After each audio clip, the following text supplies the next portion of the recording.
de de l'idée, mais après, nous aurons une occasion dans le futur très très proche pour regarder un peu plus profondément quel est ou quels sont les aspects techniques de la solution. Oui, bonjour à tous et à tous. Merci Anas pour l'introduction. Je vous remercie à tous les clients euh, pour nous rejoindre pour cette webinaire. J'espère que le résultat soit une information qu'on pourrait utiliser dans la vie, dans cette business de gestion du carburant. Je vais parler sur comment connecter les capteurs BLE ou BLE, comment utiliser notre application et comment connecter les capteurs non câblés avec les équipes les plus populaires de Teltonika par Bluetooth. Parfait. Merci beaucoup, Arslan. Euh, donc, regardons ensemble. Donc, avant de commencer, j'aimerais bien que je souligne un peu, et j'ai insisté à ce qu'on mette un peu ces photos sur la présentation parce que il faut savoir que Escort Monitoring Systems, depuis la création, est focalisé disons, à 70% de son activité est dans la recherche et développement. La fabrication est quelque chose de très facile une fois l'idée et la technicité est là. Donc, nous sommes enfin, nous sommes très concentrés sur la recherche et développement et nous avons des équipes d'ingénieurs euh, très, très qualifiés qui font en sorte à ce que euh, les, euh, les résultats que nous avons aujourd'hui, je peux vous garantir que c'est grâce à ces équipes qui font la recherche et développement. Alors, la création de la société a été faite en 2009. 2009, c'était donc le Big Bang. Et puis, comme j'ai dit tout à l'heure, donc c'était beaucoup de recherche et développement, des capteurs qui sont sortis dans le marché, que ce soit des capteurs de niveau de carburant, des stations météo et ainsi de suite. Mais c'est en 2018 que Escort Monitoring Systems a créé le premier capteur capacitif connecté par Bluetooth. Le premier capteur, soi-disant indépendant, que vous pouvez installer au niveau d'un réservoir et où vous n'avez pas besoin de toucher à un câble de, du camion. Hein. Je prends l'exemple du camion parce que c'est le type où on installe le plus ce type de capteur. Depuis le temps, nous avons beaucoup de clients qui sont très satisfaits. Certes, d'autres entreprises ont créé ou ont fait comment dirais-je, la reverse engineering et ils ont pu faire la même chose que nous. Mais nous avons été les premiers à avoir créé ce type de capteur capacitif connecté par Bluetooth. Nous avons 3 bureaux dans le monde, donc nous sommes présents euh, aux Émirats arabes unis, euh, au Mexique et en Inde. Nos clients sont un peu partout dans le monde. Nous avons des clients dans 120 pays et plus de 900 000, sinon un peu plus, de capteurs qui sont aujourd'hui et qui sont installés dans des camions ou des engins, peu importe, partout dans le monde. Donc voilà, donc, nous assurons une couverture internationale et la raison derrière la présence au Mexique, aux Émirats arabes unis et en Inde, c'est d'être le plus proche possible des clients et pouvoir leur livrer leurs commandes de la manière la plus souple et la plus rapide possible. Aujourd'hui, le problème que nous souhaitons adresser est la gestion du carburant. Donc, c'est un élément qui coûte très très cher de jour en jour et qui doit être surveillé de très près car ça constitue un très grand pourcentage du coût de transport en général. Si on regarde par exemple dans cette illustration hein, très très simple, le coût de transport d'un endroit A à un endroit B, inclut à la fois des péages, des réparations, une assurance, le salaire du conducteur et son chef de bord, la location peut-être du camion dans le cas où c'est un moyen de transport loué, l'assurance et aussi le carburant. Et comme vous voyez, peut-être enfin, le carburant peut constituer jusqu'à 25% du coût global. Et ces 25% sont très, très importantes. Il faut vraiment avoir un œil ou garder un œil de près sur la consommation du carburant. Et c'est grâce à notre solution que vous pouvez éventuellement soit vous-même l'appliquer dans votre flotte ou la proposer à vos clients pour qu'ils puissent monitorer leur carburant. Donc, plusieurs raisons pour lesquelles le carburant doit être monitoré ou doit être suivi de près. La première raison est la mauvaise planification de l'itinéraire. Dans le cas où il y a une mauvaise planification, donc c'est forcément du carburant gaspillé enfin, par la suite, c'est un coût supérieur ou un coût qu'on pourrait bien évidemment éviter euh, enfin, dans l'entreprise. Il y a aussi des habitudes agressives de conduite. Vous savez, quand un conducteur il appuie à fond sur l'accélérateur, c'est automatiquement une consommation élevée et c'est des choses que certainement, grâce au graphe que nous allons pouvoir récupérer par la suite, suite à, à l'installation de sondes de carburant dans les réservoirs, qui vont nous démontrer par la suite quelle est comment dirais-je, la, la, la façon ou les habitudes de conduite du conducteur. Euh, Aussi, hein, quand le véhicule est utilisé pour des raisons non professionnelles, c'est-à-dire que aujourd'hui, le véhicule, il doit récupérer de la marchandise, je ne sais pas, par exemple, du Maroc et la déposer au Mali. Euh, En rentrant, on fait un petit tour en Afrique, peut-être, ou faire des petites courses à droite, à gauche au Mali pour rentrer en fin de compte au Maroc. Et c'est des choses qu'on pourrait bien évidemment éviter en faisant ce type en installant ce type de sonde dans les réservoirs de carburant. Et le problème le plus répandu ou le problème le plus grave, c'est le vol de carburant. Depuis que j'ai commencé à travailler chez Escort, Monitoring Systems, je ne pensais pas que le vol de carburant était une des raisons pour lesquelles cette société ou cette entreprise existe.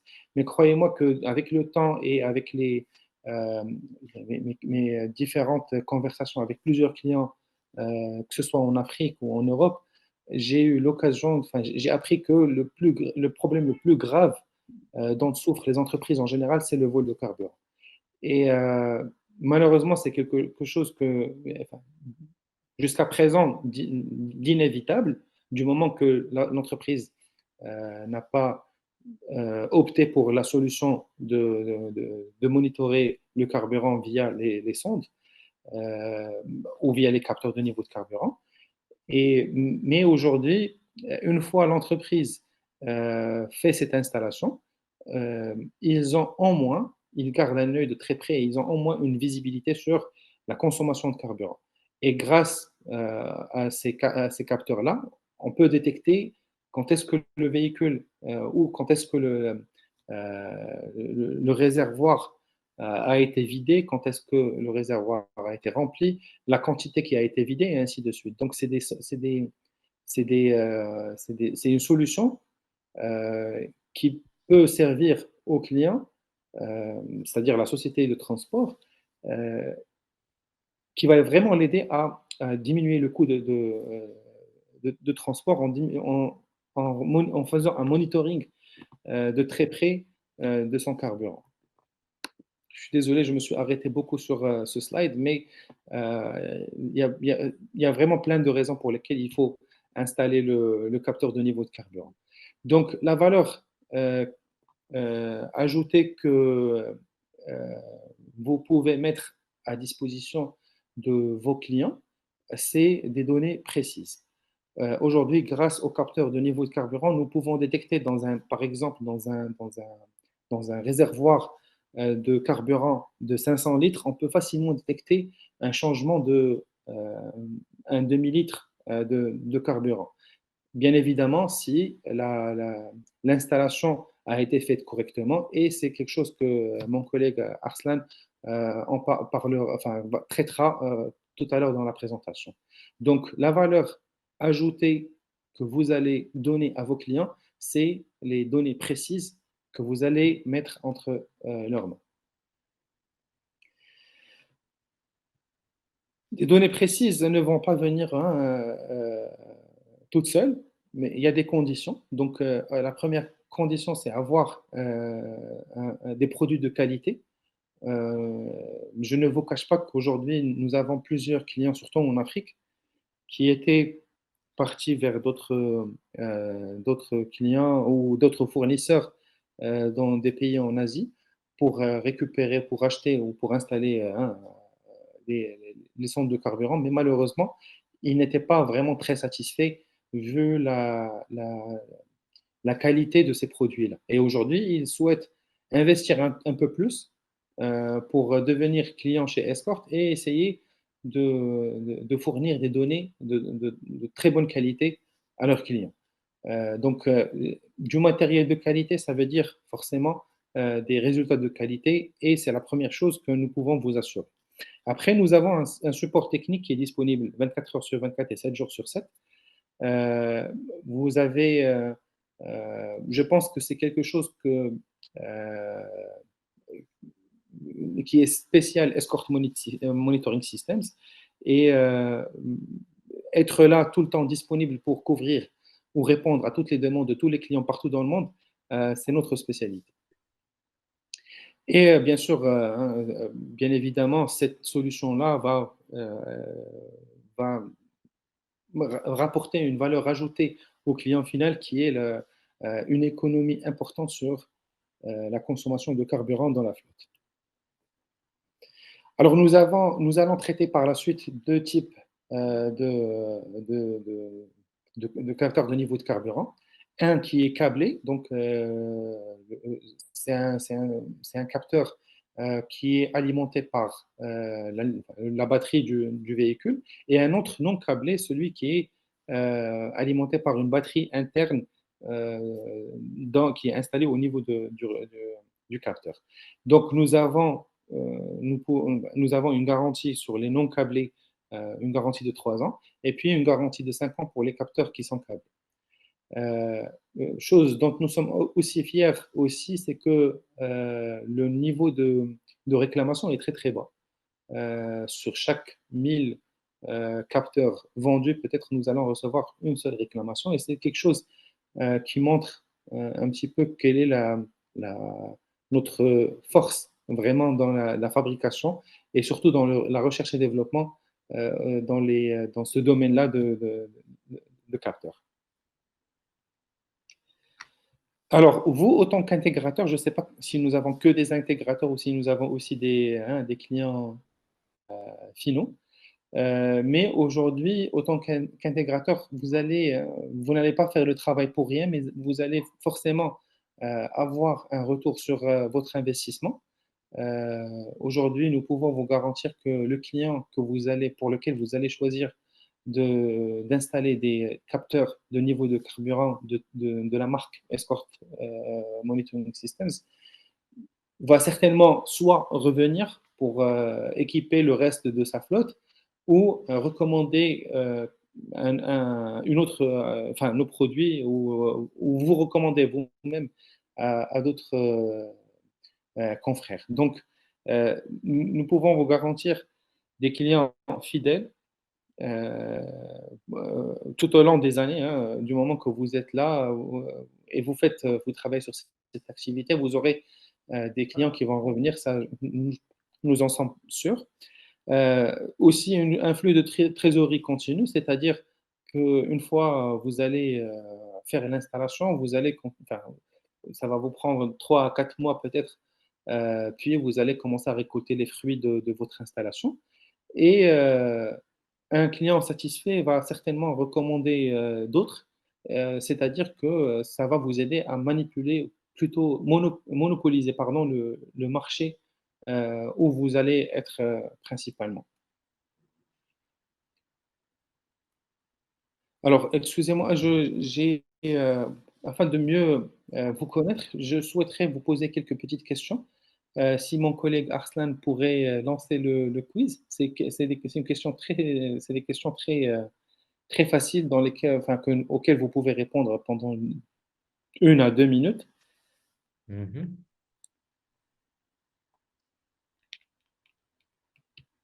Donc, faites-vous plaisir hein, et revenez vers nous avec vos réponses, s'il vous plaît. Maintenant, je voudrais ajouter que aujourd'hui, le support technique est fourni pour notre équipe en anglais en général, mais après ces deux webinaires, nous allons voir si c'est nécessaire d'ajouter quelques employés dans notre équipe qui hum, parleraient français aussi pour pouvoir nous communiquer avec des clients en français aussi. Et Arslan, je suis sûr que tu auras oui, oui, oui, je serai la première personne dans notre équipe qui tu pourrait auras le faire beaucoup peut-être, de monde mais en français. Hein. oui, oui. Donc, voici quelques exemples euh, d'installation. Donc, comme je vous ai dit tout à l'heure, les camions, c'est les choses dans lesquelles, ou les réservoirs de camions, c'est là où on installe le plus de capteurs de niveau de carburant, que ce soit au niveau du réservoir principal ou peut-être au niveau du réservoir secondaire du camion. Mais ce n'est pas vraiment enfin, le seul et unique endroit où nous pouvons faire ces installations. Aujourd'hui, je souhaite aussi souligner que nous avons dernièrement eu le certificat ATEX, euh, en plus des certificats EAC et CE. Donc, ATEX, c'est un certificat euh, qui certifie hein, que nos produits sont euh, euh, non explosifs et c'est une certification européenne.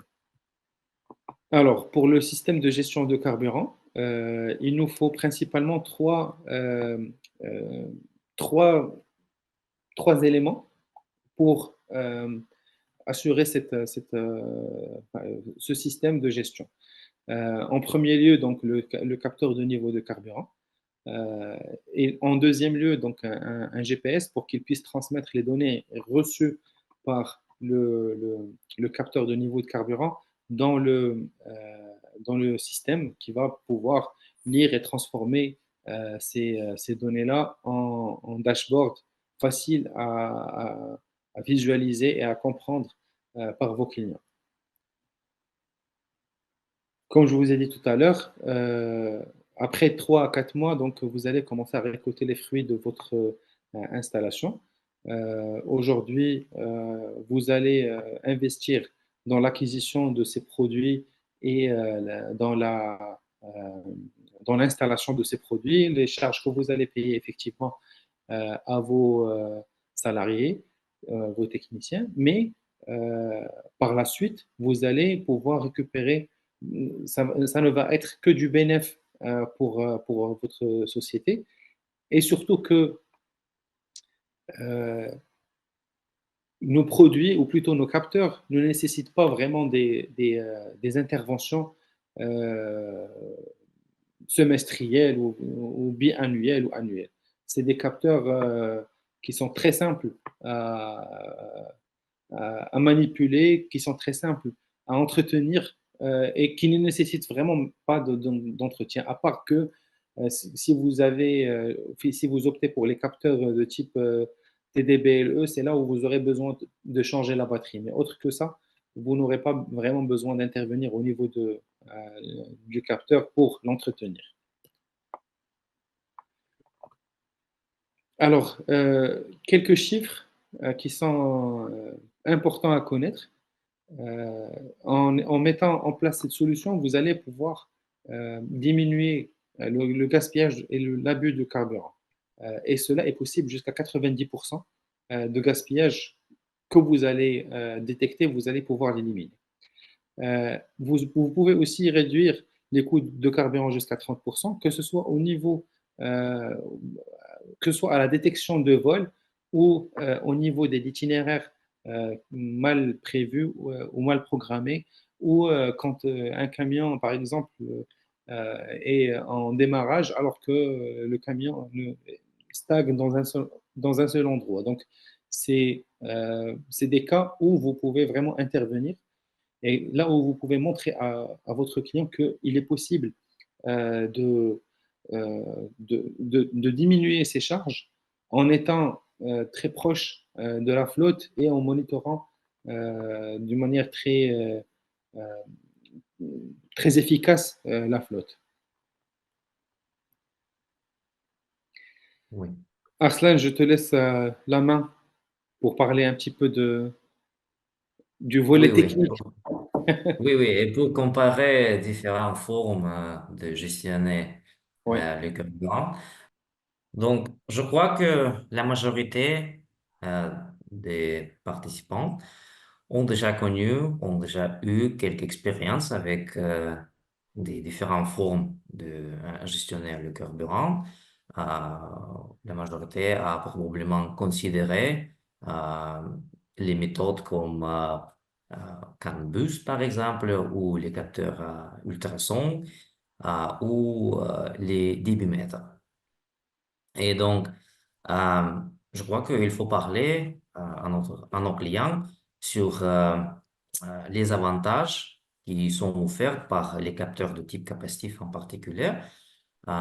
Et tout d'abord, il faut dire que l'avantage principal, c'est la précision des lectures fournies pour les capteurs de type capacitif.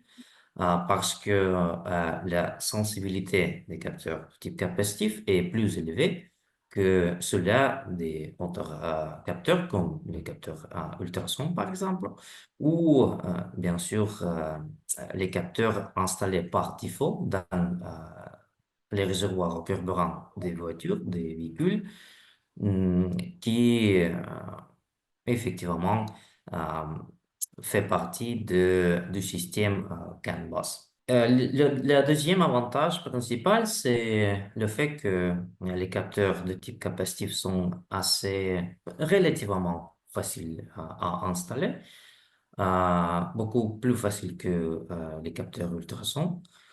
Quand même, peut-être il semble que les capteurs à ultrasons sont faciles, plus faciles à installer, mais en réalité, si on essaie de le faire, on découvre que pour un technicien, c'est un défi à installer un capteur à ultrasons comparant avec le capteur de type capacitif.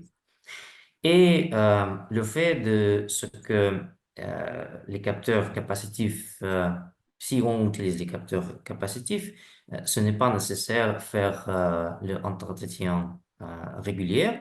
Euh, c'est autre avantage. Par exemple, si on compare le capteur capacitif avec le débitmètre. Parce que dans le cas d'un débitmètre, l'entretien, c'est une chose nécessaire et obligatoire. Mais on commence avec les capteurs à ultrasons, comme j'ai déjà dit. Peut-être il semble que l'installation des capteurs de ce type est facile, mais en général, pour un technicien qui n'est pas bien préparé, sélectionner l'endroit pour installer le capteur euh, pourrait être un défi parce que c'est assez difficile d'installer les capteurs de la manière que lui permettrait faire la mesure du niveau de carburant de manière propre et fiable. Et le deuxième problème très très commun avec les capteurs à ultrasons, c'est le fait que la fixation est peu fiable par bande métallique et colle. Et ce que se passe, c'est le fait que le capteur à ultrasons, il effectivement tombe du réservoir de carburant parce que le col se sèche et les bandes métalliques, il Se devient détache. oui, il se détache, effectivement. Et je crois que le désavantage principal dans le cas d'utiliser les capteurs à ultrasons, c'est le fait que les lectures de ces capteurs sont assez faciles de falsifier, de manipuler. Le chauffeur hum, peut seulement mettre quelques objets de métal dans le réservoir du carburant et cela déjà affecterait beaucoup les lectures des capteurs à ultrasons.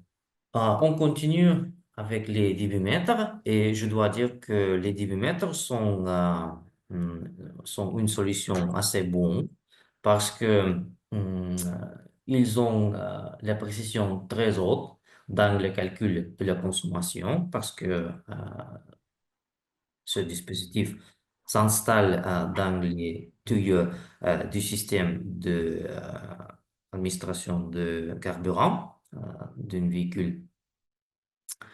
Et donc, si le chauffeur fait les vols de carburant à travers de tuyaux de retour, des bimètres sont excellents en détecter ce type de vol.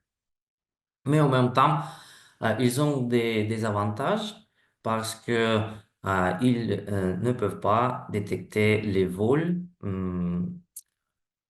pour comme siphonner le carburant du réservoir directement ou euh, quand le chauffeur fait le vol en remplissant un jerrycan avant de effectivement remplir le réservoir du carburant. Et autre désavantage, c'est le fait que les débitmètres, il faut absolument faire l'entretien obligatoire tous les 6 à 12 mois au moins, parce que, euh, eh bien, toujours il y a euh, comment on dit, quelques contaminations euh, dans le système de carburant et ces contaminations, effectivement, affectent la précision avec laquelle les débitmètres peuvent calculer la consommation. Et la solution qui se voit comme la plus facile, c'est utiliser les capteurs installés par défaut qui fait partie du système CAN-BUS parce que c'est assez facile connecter quelques lecteurs avec le CAN-BUS d'une voiture physiquement. Et si euh, la voiture a un CAN-BUS et utilise quelques protocoles communs, donc cela serait assez facile de recevoir les données sur la consommation du carburant et le niveau actuel du carburant dans le réservoir. Mais il y a certains problèmes avec le CAN-BUS parce que les données qui circulent dans le système de CAN-BUS, hum, ils sont fournis pour le capteur de type flotteur installé par défaut dans le réservoir de carburant. Mais les capteurs de ce type n'ont pas la précision très haute. La sensibilité de ces capteurs est assez bas et c'est pourquoi ils ne peuvent pas détecter les petits changements de niveau de carburant dedans de réservoir. Euh, il y a toujours des angles morts près du fond du réservoir au carburant et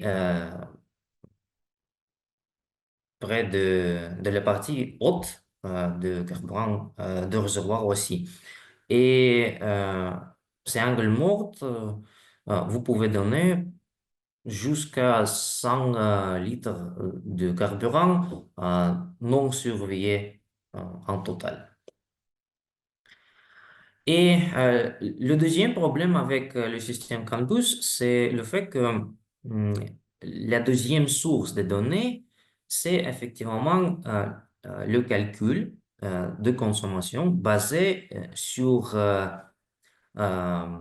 sur le fait que le système compte les cycles des injecteurs pour lesquels le carburant passe à la chambre du moteur et la capacité de faire passer des bus, des injecteurs, et les cycles et la capacité de faire passer des bus changent avec le temps parce que quand même vous utilisez le carburant plus pur, le plus pur disponible sur le marché, il y a toujours quelques contaminations qui affectent l'état des injecteurs et cela, effectivement, vous donne le changement dans la précision avec laquelle le système calcule la consommation. Donc, CAN-BUS, ce n'est pas un outil très fiable de surveiller le carburant, de gestionner le carburant, parce qu'il y a certains désavantages. Et ce n'est pas qu'un indicateur général de ce qui se passe dans le réservoir d'une voiture. Et toujours, il y a certains véhicules où on ne peut pas trouver le CAN bus parce qu'ils sont assez anciens peut-être, ou le CAN bus n'est pas intégré avec quelques lecteurs que vous préférez d'utiliser. Donc, l'application du système CAN bus est un peu limitée. Comparant avec l'application des capteurs de type capacitif, parce que on peut utiliser les capteurs de ce type dans les réservoirs non seulement de quelques camions, mais, mais les citernes de stockage et les citernes de camions aussi, dans les réservoirs des avions, des générateurs, des navires et des véhicules, bien sûr. Et Euh, justement, Arslan, je suis désolé de oui, t'avoir coupé la parole, mais c'est le slide enfin, un des slides les plus intéressants dans la présentation parce qu'aujourd'hui, pour la plupart des intégrateurs de solutions, ils travaillent principalement sur des véhicules de transport. oui, oui. Ouais. Et aujourd'hui, hein, la solution est applicable bien aussi pour que ce soit des réservoirs fixes ou des avions, des bateaux. Ça, c'est quelque chose de très intéressant. Et justement, c'est la raison pour laquelle nous avons des sondes qui varient de 15 centimètres jusqu'à 6 mètres. Donc, Oui. c'est une chose qui est vraiment, enfin, c'est une excellente chose. Oui, je crois que cela pourrait être un découvrement pour nos clients qu'on peut installer le capteur de type capacitif dans les réservoirs des navires, par exemple.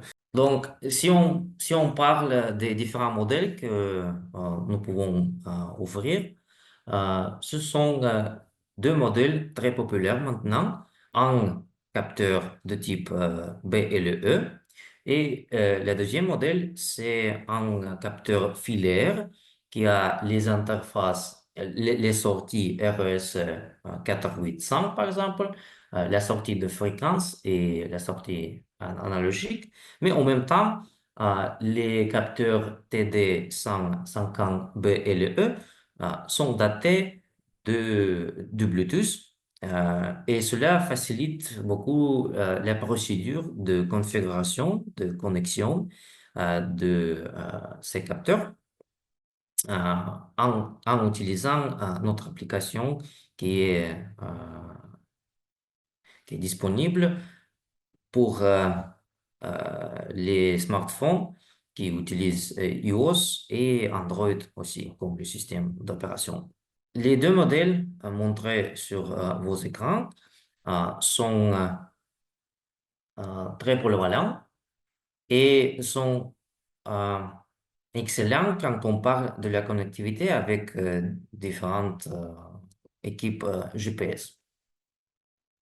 Parce qu'on peut, dans le cas d'un capteur TD 150 BLE, effectivement, on peut connecter ce capteur avec une équipe Teltonika qui est très, très populaire dans la région par tous les sorties, toutes les interfaces qui a le capteur, comme les sorties analogiques, les sorties RES 485 et par Bluetooth en même temps, si cela soit nécessaire, bien sûr. Donc maintenant, je voudrais vous montrer que c'est assez facile en utilisant notre application, connecter le capteur et faire la configuration. Bien sûr, maintenant, hmm, l'application est disponible en anglais, en principal, mais je crois qu'avec Anas, nous ferons la traduction bientôt.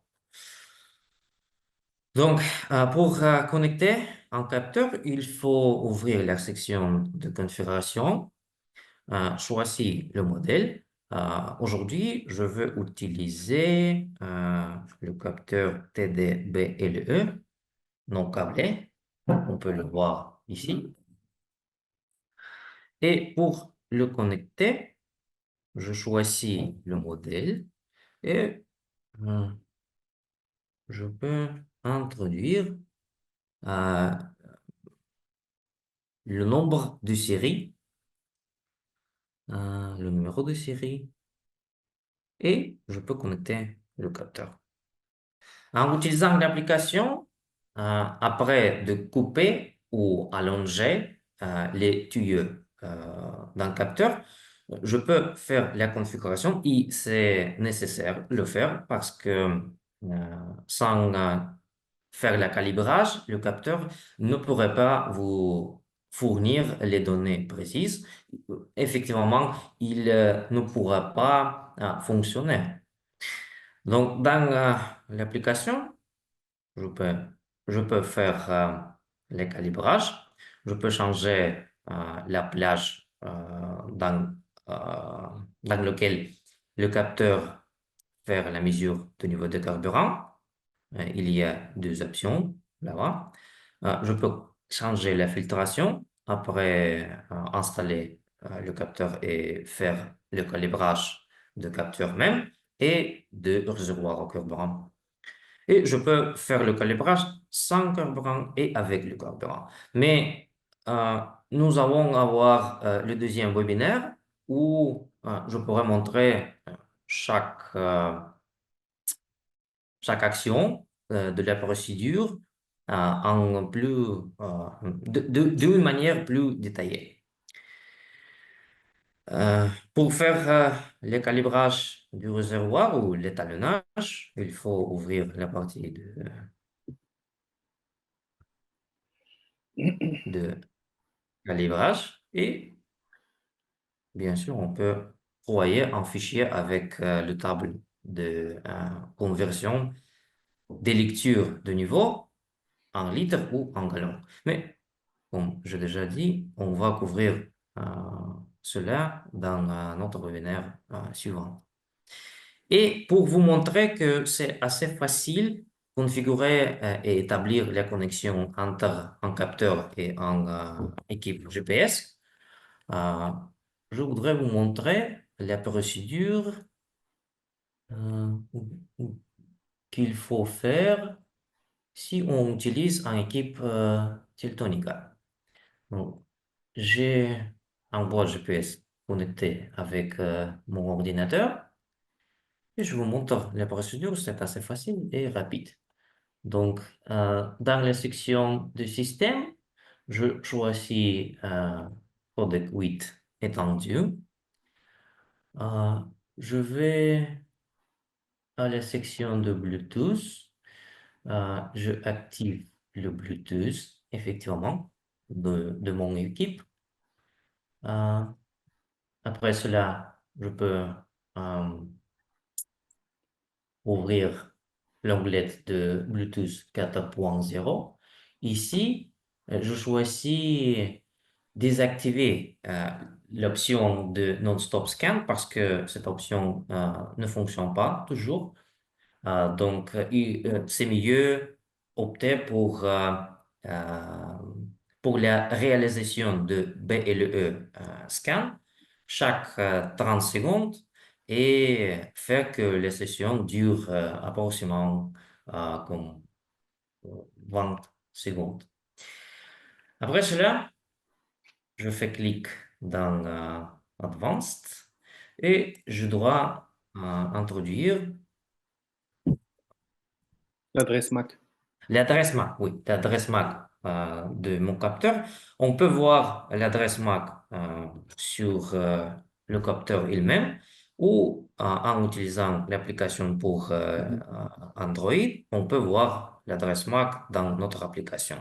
Euh, En cas où vous utilisez un smartphone avec iOS, cela ne sera possible parce qu'il y a certaines restrictions par la politique de l'Apple et de l'entreprise Apple.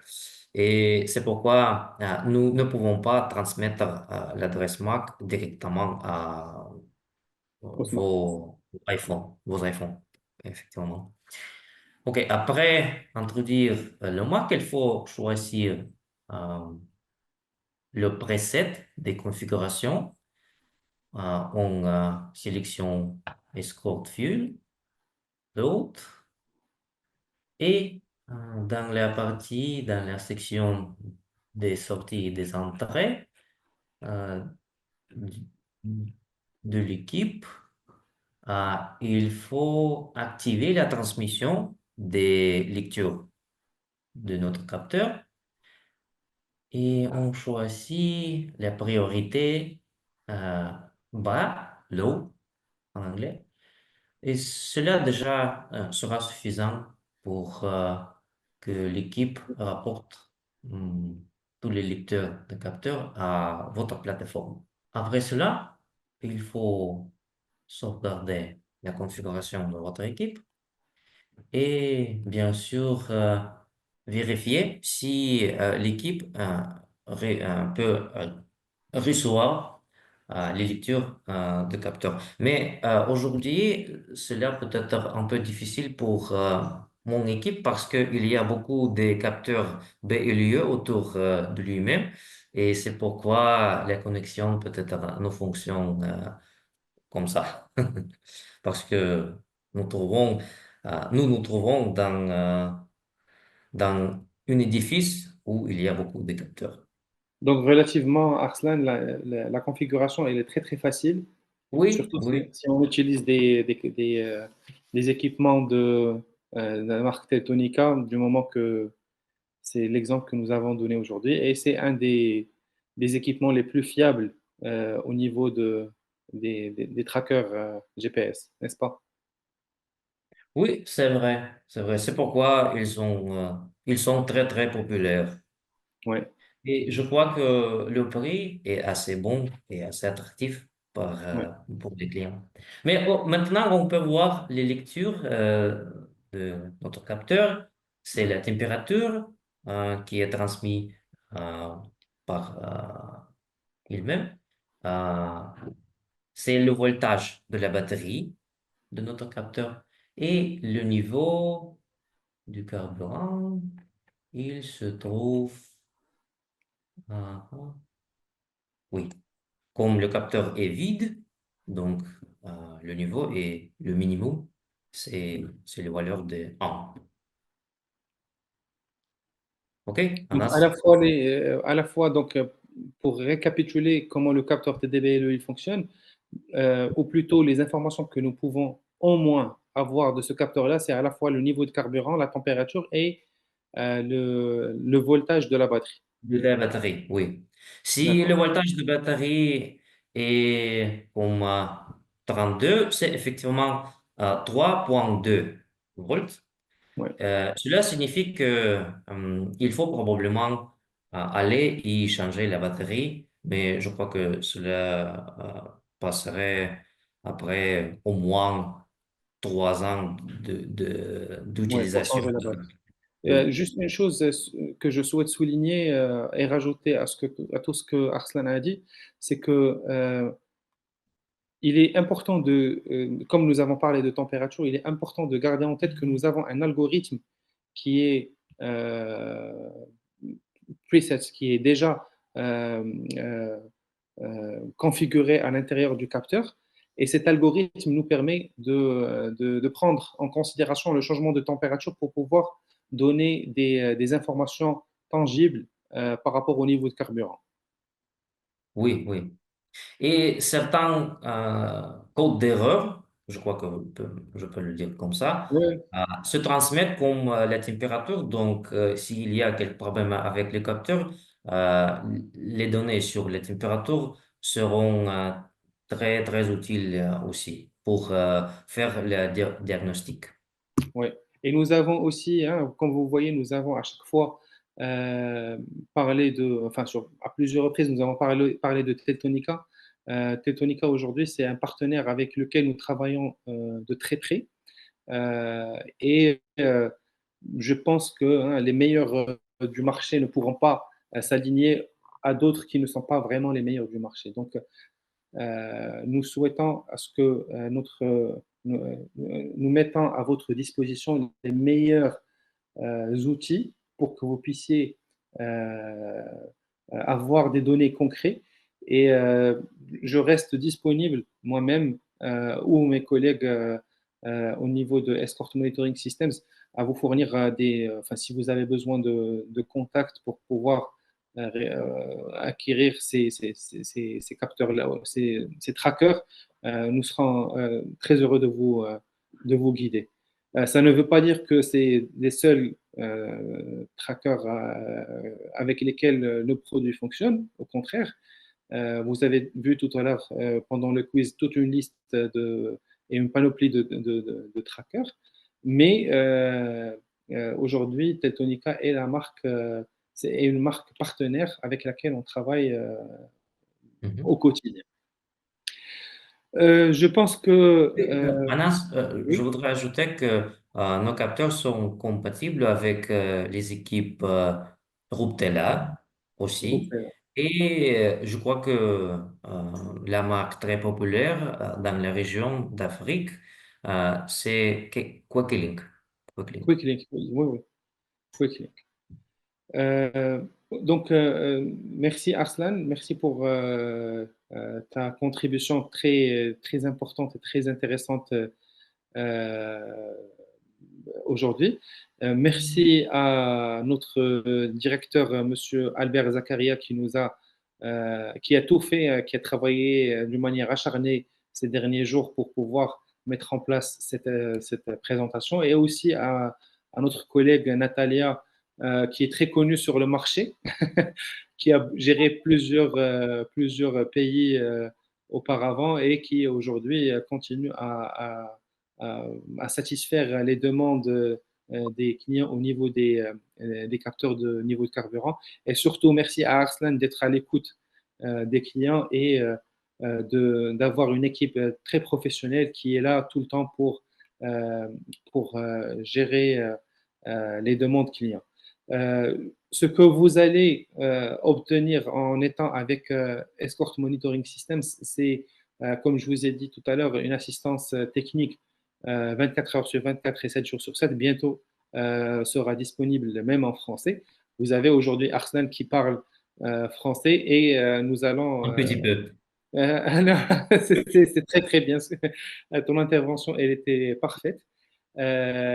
Aussi, nous avons des équipements qui sont très fiables, des équipements de très haute qualité, et je vous garantis que vous avez le meilleur rapport qualité-prix sur le marché avec Escort Monitoring Systems. Nous avons aussi des cours que nous allons mettre à la disposition de vos clients, ou plutôt de votre technicien, de vos techniciens et vous-même si vous souhaitez. Ces quiz ou ces cours vont aider à la fois vous-même et vos techniciens à apprendre quel est comment nos produits marchent. Et aussi un programme de fidélité que nous allons découvrir par la suite une fois nous allons commencer à travailler ensemble. Donc, merci à toutes et à tous. Euh, je ne sais pas si on a un peu plus de temps Oui, euh, parce que Monsieur Youssef à poser une nous a question. posé une question. Oui, Mais allez-y. avant de répondre à Youssef, comme vous voyez aussi là où j'ai un QR code qui est affiché, je vous invite à le scanner et à vous inscrire au deuxième webinaire qui aura lieu le 10 septembre. Ce webinaire, c'est d'ici moins d'une semaine. C'est un webinaire qui sera dédié plus, où nous allons parler beaucoup plus de manière technique par rapport à cette solution. Euh, et euh, euh, et Arslan sera l'animateur exclusif de cette présentation du 10 septembre. Donc, la première question de Si Youssef. Merci pour cette présentation, elle est très intéressante. J'avais une question dans le cas de camions où il y a deux ou plusieurs réservoirs. Doit-on rajouter une jauge dans chaque réservoir? Et dans ce cas, comment suivre le niveau de plusieurs jauges instantanées, notamment? Alors, merci Youssef. Pour répondre, nous avons, je peux dire, euh, sous le cadre ou sous euh, la protection de Arslan, oui, il faut effectivement installer une sonde par réservoir. Donc, chaque réservoir doit être équipé d'une sonde à part. Par rapport au côté technique, euh, je pense que c'est Arslan qui pourra nous guider par rapport à comment garder ou comment plutôt savoir quel est le vrai niveau de carburant dans le cas où nous avons plusieurs Oui, réservoirs. dans ce cas-là, il faut avoir trois ou deux ou trois, ça dépend de la quantité des réservoirs qui a les voitures, le véhicule. Euh, il faut avoir, par exemple, s'il y a deux réservoirs, il faut avoir trois capteurs virtuels sur votre plateforme, deux capteurs qui correspondent effectivement à les capteurs réels, et le troisième, cela sera euh, comme comme un capteur virtuel qui calcule le total rapporté pour les deux capteurs réels. D'accord, merci beaucoup Arslan.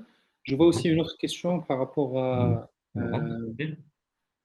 nous souhaitons avoir des capteurs pour les petits véhicules. Ça aurait été très,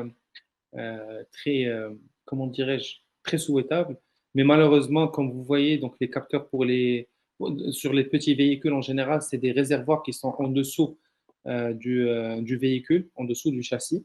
Et ce n'est malheureusement pas possible d'avoir des capteurs, parce que les capteurs, comme vous avez vu tout à l'heure sur les photos, c'est des capteurs qui s'installent au haut du réservoir. Donc, malheureusement, nous ne pouvons pas, enfin, jusqu'à présent, la technologie n'a pas permis à ce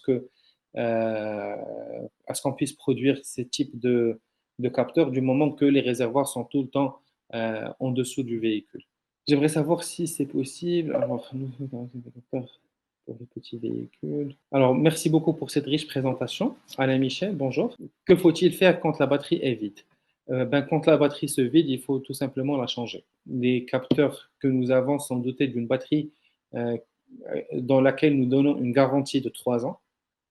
Et puis par la suite, si la batterie est toujours en marche, donc il n'y a pas de problème, de toute façon, vous avez une visibilité sur le voltage de la batterie au niveau de la plateforme et vous pouvez prévoir quand est-ce que vous allez changer la batterie. Mais au-delà de 3 ans, nous ne pouvons pas continuer à garantir l'efficacité de la batterie et c'est là où vous devez acquérir de nouvelles batteries et les changer au niveau du capteur. Le seul modèle installé, enfin j'imagine ce que je comprends par cette question, c'est que vous souhaitez connaître le modèle de la batterie. Ça va être le même modèle de la batterie que vous allez trouver dans le capteur. Donc c'est une batterie, euh, si je ne me trompe pas, qui s'appelle, enfin le nom de la marque de la batterie, c'est SATF, SATF, ou plutôt SAFT, SAFT. Voilà. Quelle est la marge d'erreur de vos centres? C'est 1% si la sonde est bien installée, bien sûr. Ouais. Suivant toutes les recommandations que nous avons fournies dans notre manuel. Ben, je pense que tout est là, tout est bon. Je remercie encore une fois toute l'équipe enfin toute notre audience, et en même temps, je remercie beaucoup l'équipe qui a fait en sorte à ce que ce webinaire vienne en vie. Nous allons certainement publier le webinaire dans notre chaîne YouTube. N'hésitez pas à aller la visiter. Vous allez trouver plusieurs vidéos. Vous allez retrouver Arslan dans plusieurs vidéos, là où il explique comment les choses fonctionnent. Et c'est des Mais vidéos en anglais en général. en anglais, oui.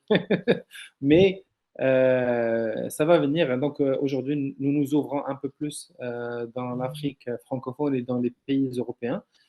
Et c'est la raison pour laquelle nous allons commencer à faire la documentation, des vidéos et ainsi de suite en France. Et donc ça va venir dans le futur.